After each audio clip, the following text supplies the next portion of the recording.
Thanks for joining us from the Ohio AgNet Voice You Know with the News You Trust studio, sponsored by Grain Equipment Company, where innovation meets execution. I'm Dave Russell. Well, Happy New Year, everyone. We'll begin with Joel and an update on the highly pathogenic avian influenza find in Darke County. Joel? In a notable development for Ohio's poultry industry, USDA's Animal and Plant Health Inspection Service has confirmed an outbreak of highly pathogenic avian influenza, commonly referred to as bird flu.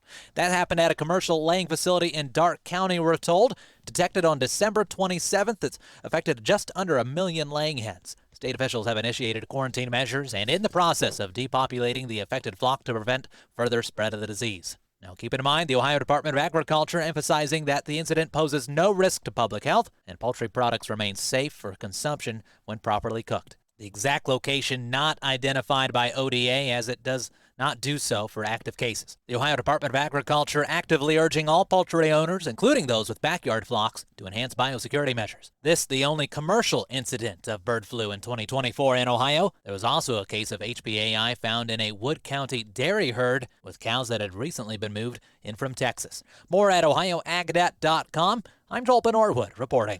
New leaders on the congressional ag committees and in the White House mean new opportunities for advocacy.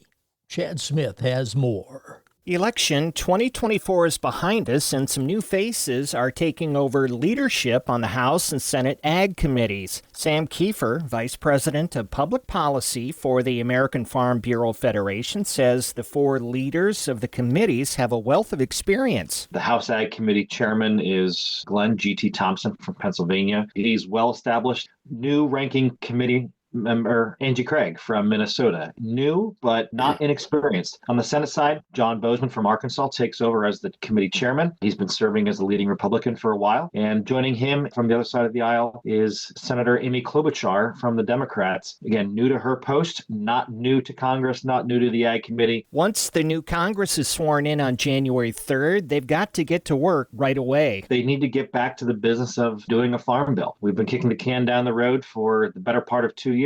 Congress also has to deal with expiring tax provisions before the end of 2025. Not to mention there's a number of regulatory oversight opportunities for members of Congress. They also need to figure out the budget, and the current budget only goes until March. Outside the halls of Congress, there will also be a new president in the White House. We've been working with the Trump transition since Election Day and letting them know where farmers and ranchers are on policy issues and what their wants and needs might be. As we look to the new Congress, we've been hitting the ground for the last several months, getting ready to focus on the tax issues, continue the conversation on Farm Bill, and make sure that the regulatory oversight opportunities get some attention paid to them. Chad Smith, Washington. Prospect of new tariff disputes when Donald Trump returns to the White House has the global economy in an uncertain position in early 2025.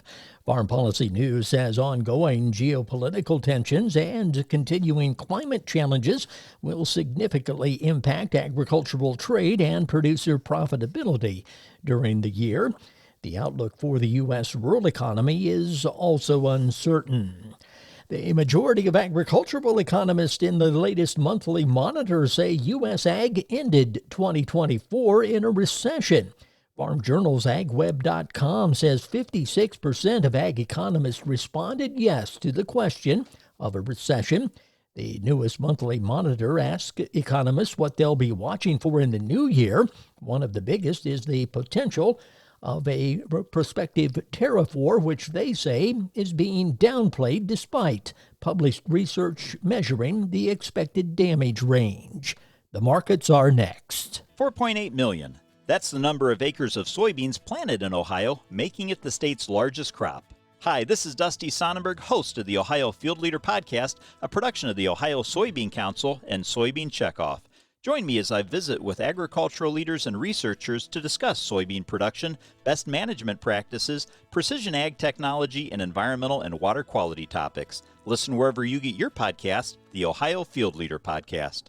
Nearly 90% of farmers say that financial worries, constantly changing market conditions, and other uncontrollable variables take a toll on their mental well-being.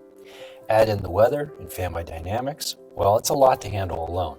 But did you know farmers and their families can receive free confidential services from licensed professionals? Support is available 24/7 to help with the challenges you face. Look for Farm Family Wellness Alliance under the Resources tab at farmfoundation.org. Take care of yourself. Your well-being matters.